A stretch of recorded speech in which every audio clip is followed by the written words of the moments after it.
Merci beaucoup pour l'organisation et l'invitation à ce merveilleux événement CPAC.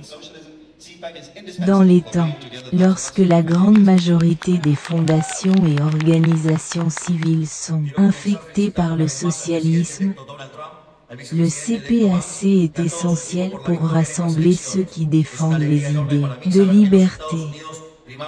Je veux commencer à féliciter, encore une fois, au président Donald Trump. Le vice-président a élu Vance et toute son équipe pour la victoire lors de ces élections.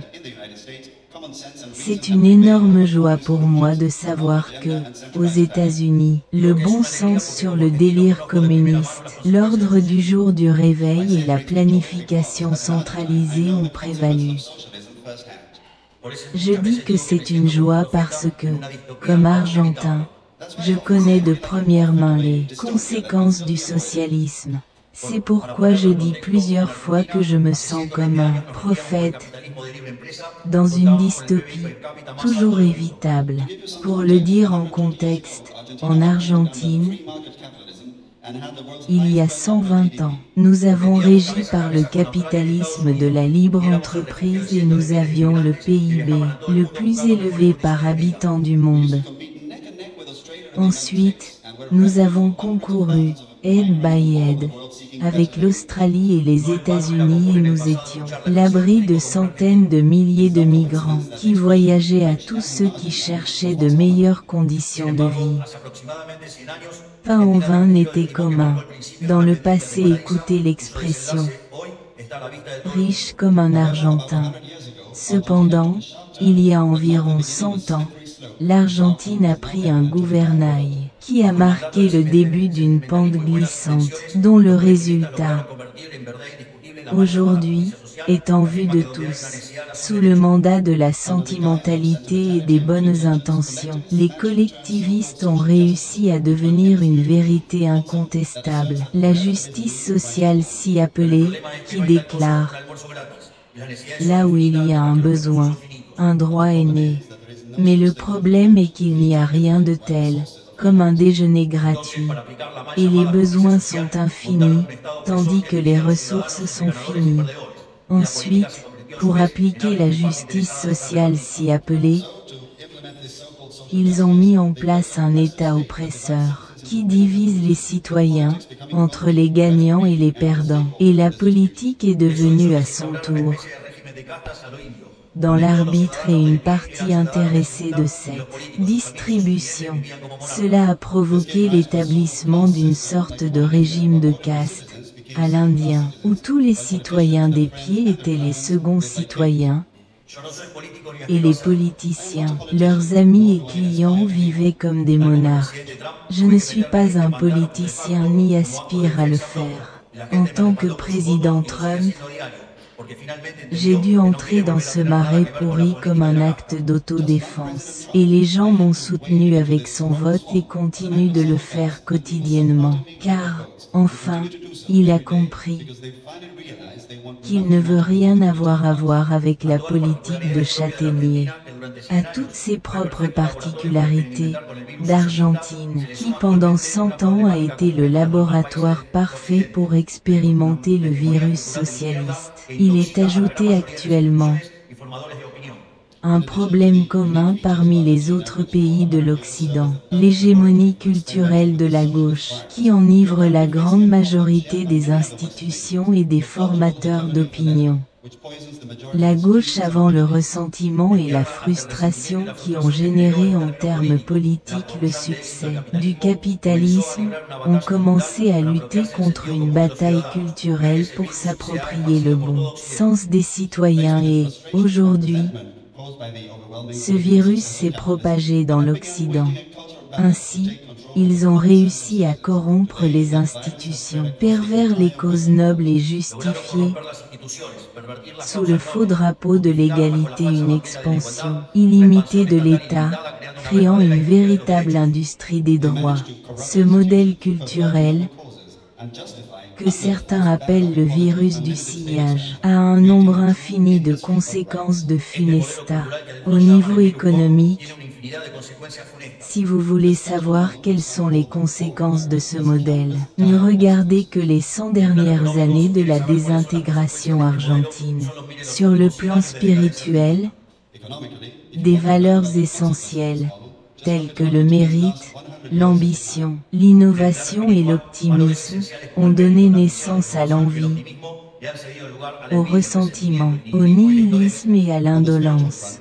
Cependant, malgré l'hégémonie qu'ils ont réussi à construire, les idées à gauche commencent à se casser, parce que partout, il y a une majorité silencieuse ou plutôt silencieuse, qui a commencé à être entendue.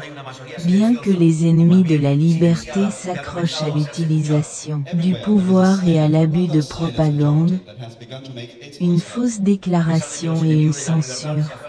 D'une part, tous les partis politiques traditionnels commencent à s'accumuler, qui sont présentés comme antagonistes, mais ceux-là, essentiellement étaient toujours des partenaires et des bénéficiaires du même statu quo.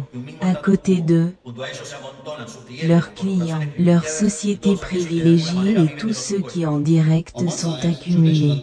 D'un autre côté, nous sommes des citoyens libres, qui croient aux droits élémentaires du citoyen, qui sont le droit à la vie, à la liberté et à la propriété privée.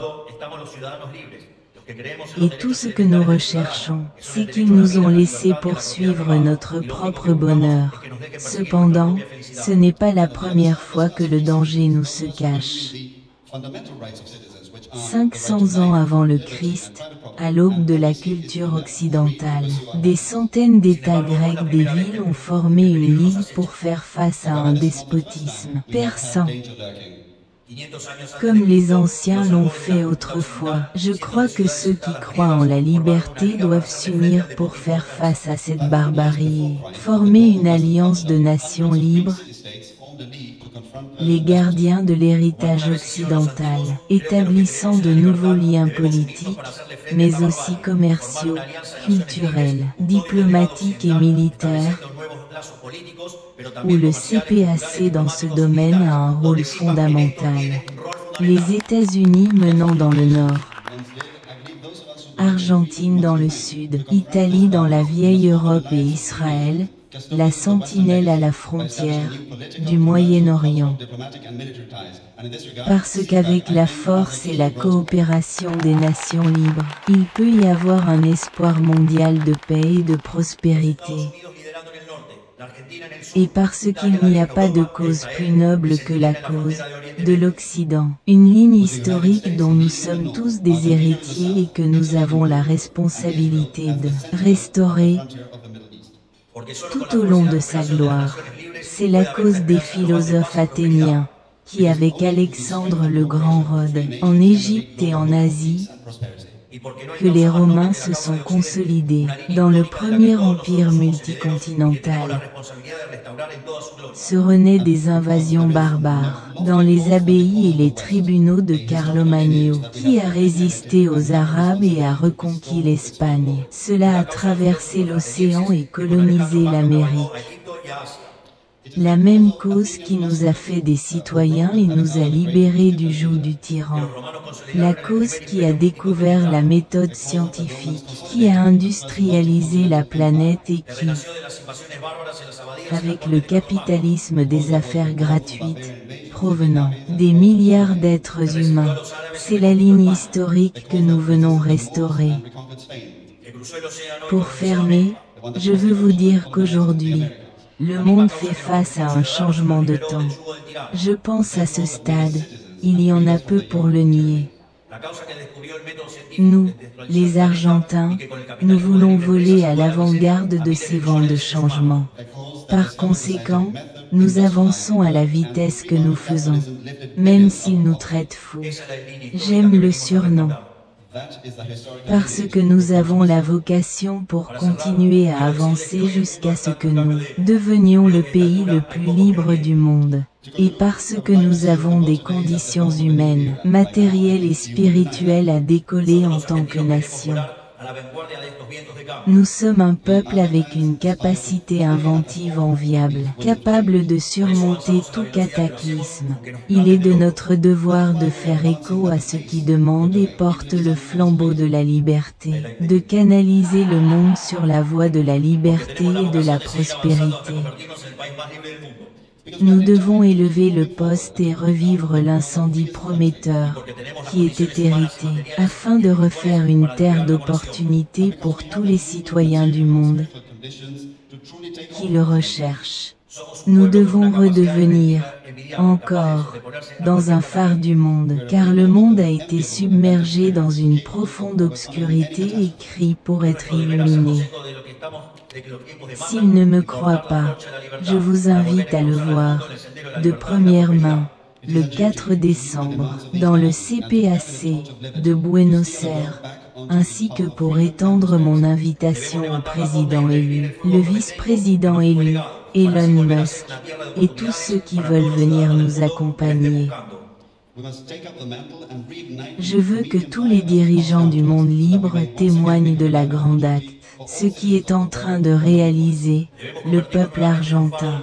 Ce sera un honneur pour moi d'avoir la présence de vous tous lors de la prochaine conférence qui vous tiendra à Buenos Aires. Je tiens à remercier tout le monde. Que Dieu bénisse les Argentins et tous les citoyens du monde. Que les forces du ciel nous accompagnent et vive la liberté. Bon sang.